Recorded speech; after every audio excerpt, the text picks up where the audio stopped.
morning. How are you? This is Marianne Grant, Life in Harmony podcast.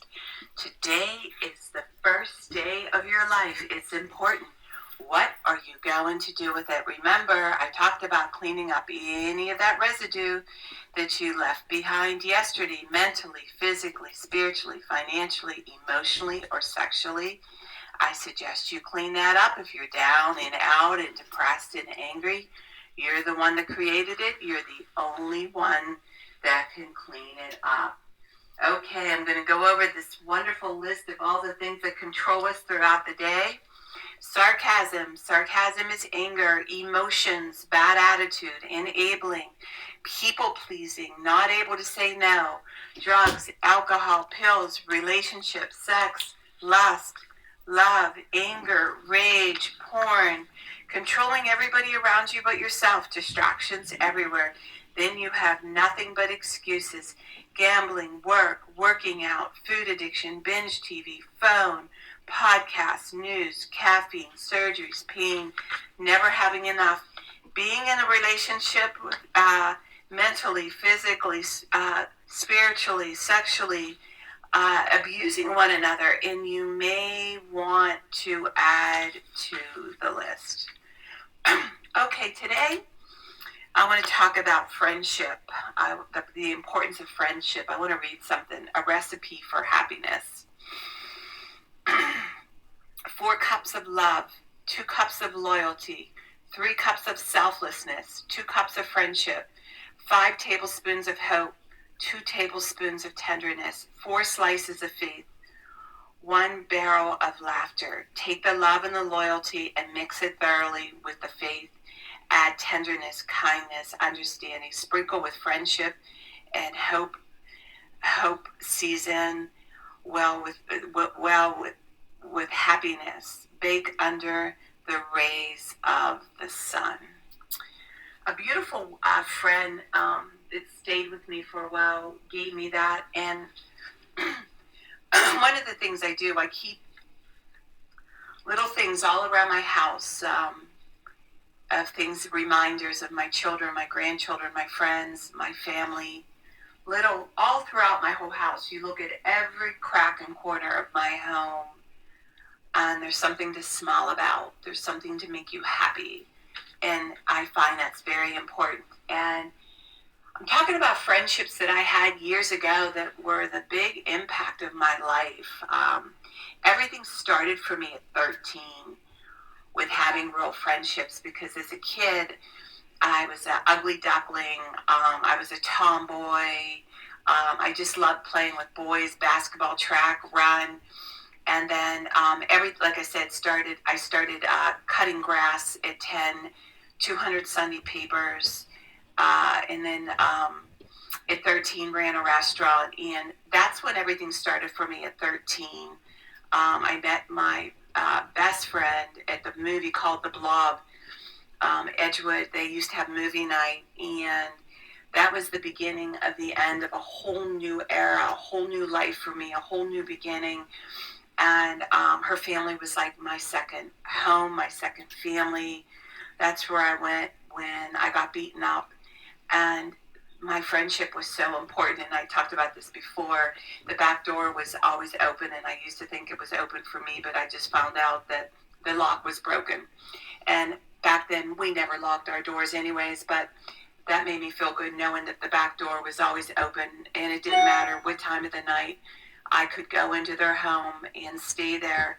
I was always welcomed, always loved, with beautiful dinners, beautiful family. And then I met my other friends.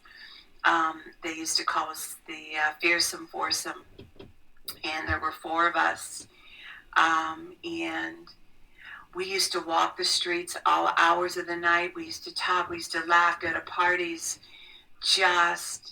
It was probably the happiest time of my life. I used to go to Maine every summer with my one girlfriend, and just get up early in the morning, do the breakfast shift, and then just have the time of my life all day with my friends, and just the freedom, just the happiness. And then I got pregnant with my first love, Joe, and that's when everything changed. I got pregnant at 17, and I talked about this before. 3 days before my wedding, I had a miscarriage, and I started to lose contact with all those friends.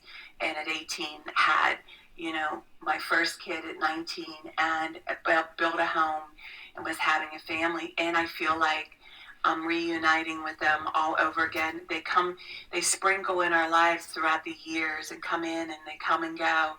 But it's funny, I don't have to talk to them for a year, and then when we speak, it's like we've gone back to where we began, like nothing was lost. That's the beauty of true friendships. And I have them with all of them, all of them in my life, all four of them.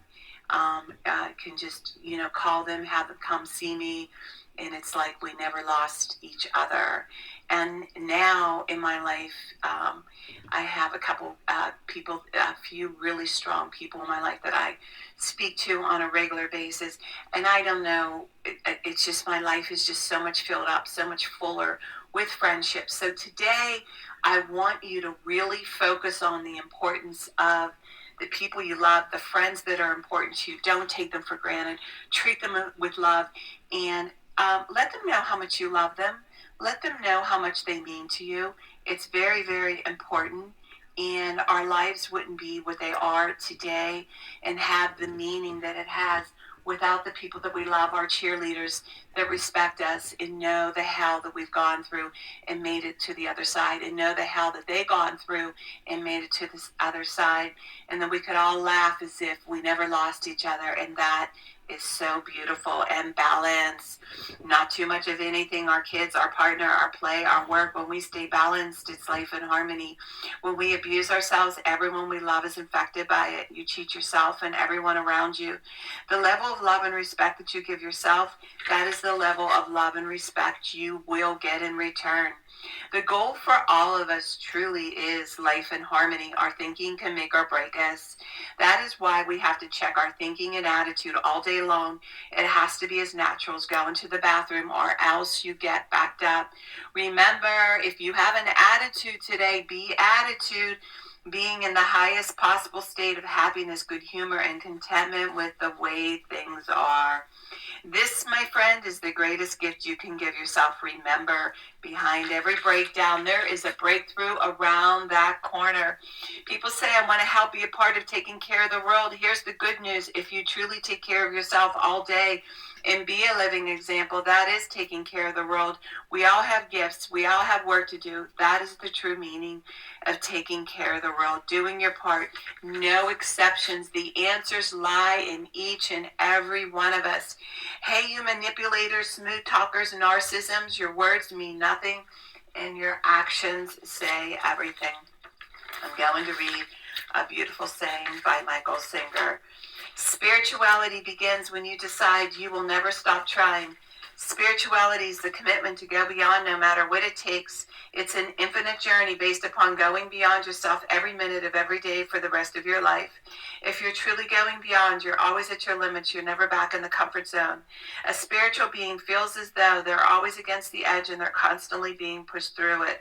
One should view their spiritual work as learning to live life without stress, problems, fear, or melodrama. This path of using life to evolve, spirituality is truly the highest path. Trust the process.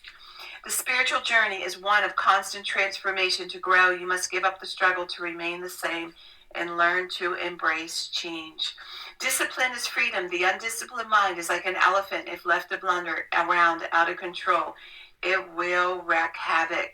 Confront the difficult while it's still easy. Accomplish the great tasks by a series of small acts. You must go through the darkest night in order to get to the infinite light. What we call darkness is really the blockage of light. Eventually you realize that it cannot actually hurt you if you go beyond your psychological limits. If you're willing to just stand at the edge and keep walking, you will go beyond. You used to pull back when it got uncomfortable. It's okay to get uncomfortable. Go beyond where you were a minute ago by handling what's happening now. Imagine the peace that you could experience if you weren't constantly creating and defending your false self. Michael Singer. I love it. Beautiful. Okay, I'm going to read read a little part from my book. Page 113. Daily inventory maintenance still checkoff list. I will accept and say thank you for everything that happens to me today, good or bad. I will accept and say thank you for everything that happens to me today, good or bad. Boy, I love this. This is something that I really, really, really mastered in my life, about saying thank you for everything and not even looking at it as bad. I look at them as breakdowns. I look at them as necessary evils. I look at them as growth, that we have to go through them to get to the other side. So if I am suffering and something's going on in my life where it's happening with my children, I know that that's something that they need to go through, because I know I had to go through that pain. I had to lie in my own blood. I had to do my own suffering. I had to go through my own hell. And that's one of the things as we as parents have to do with our children, our people that we love, our friends. We have to watch them go through their hell to get to the other side also. But we could be on the other side being their cheerleader, listening to them. And one of the things I'm really learning that's huge for me, because I'm a problem solver and I think like a guy. I've always been a problem solver, and I am learning now to just listen, let them vent. I've seen this with my kids. I see it with me. I need to scream and yell for about 5 minutes. I need to get all that shit out of me. And then I'm okay. I'm ready to do my day. But I do need to act like Sybil. I do need to act out for 5 minutes. Call you every name in the book. And then I get over it. And then I'm able to love you again. And this is for people that I love, people that I trust. There's times where I just need to get it all out. And I just feel so much better. It's not good to hold that in. So today, it's important that you are grateful for anything that is horrific that's happening to you now, that it's something you need to go through to get to the other side, and actually say thank you for it. Actually welcome it. It's very hard for people to understand this and digest this, but without it, we don't have the life that we have. We don't have the growth that we have. We don't have the lessons that we need to learn. Just trust the process, trust the universe, and watch how beautiful your life becomes. And you actually can start enjoying the breakdowns and the breakthroughs, and the breakdowns and the breakthroughs, as if they're all equal as one. And you don't lose it. You don't lose your control. You don't lose your day. You don't lose time hating. You just accept it and love it. That's what I mean about saying thank you for everything. And remember, work on one thing at a time. Eventually it will be a way of life. Don't do too much of anything. Balance is most important. I am clean and clear of all diseases and negative thoughts. What's controlling you? I accept today where I am powerless. I have control where I have choices. I will reach out for help and use my tools today. I accept today and understand the only person I can change or regulate is myself. I will take time to hug and kiss the loved ones around me. I will show my partner today how much he or she is appreciated, needed, and loved. I will speak up for myself today. Be true to ourselves. The answers lie in each and every one of us. Everything we do is a practice and a discipline to master what we want. I will take charge of my life today and realize I'm in charge of all my decisions. I will know when it's time to bow out and let go and trust the process. I will set realistic goals for myself. I will get 7 to 8 hours of sleep tonight. I will set healthy boundaries around myself today. I will not allow anybody to speak to me with disrespect. I will make a conscious effort to eat healthy meals. I will take my vitamins, food supplements today. I will drink 6 to 8 glasses of water today. I will be good to myself today. Whoever can see through all fear will always be safe. I will talk with someone I trust and respect and be honest with them. Accountability is key. We cannot do it alone. I will trust and reach out to my higher power today. I will accept and say thank you for everything that happens to me today, good or bad. I will not do anything to cause harm to myself or others today. I'm willing to change today. I will exercise today. I will pray for the well-being of myself and others today. I will write a list of all the things I want in a partner. If I become it, I will attract it. Discipline is freedom. Do 2 things a day that you don't want to do. My 2 things are always getting up early, doing my podcast, working out, and keeping my food clean, and the rest will follow. We can all heal together one day at a time. It's a decision from our head to our heart. You can reach me at createyourspirit@gmail.com. Leave your number. I'll go over my workshops and my books. If you want to reach me about my services, lifeinharmonyonline.com. Leave your number. I'll go over my services. Remember, I'm doing the podcast Monday through Friday. Hit that colorful round button that says L. Hit subscribe. Share it with everybody you love and respect. Please start with podcast number 1, number 2, number 3. There's order into receiving all this information. It can be a little overwhelming. Do it for 30 days and you will say, wow, in 1 year, you will not recognize yourself. And remember, I want you to have a phenomenal day today. And thank you for listening.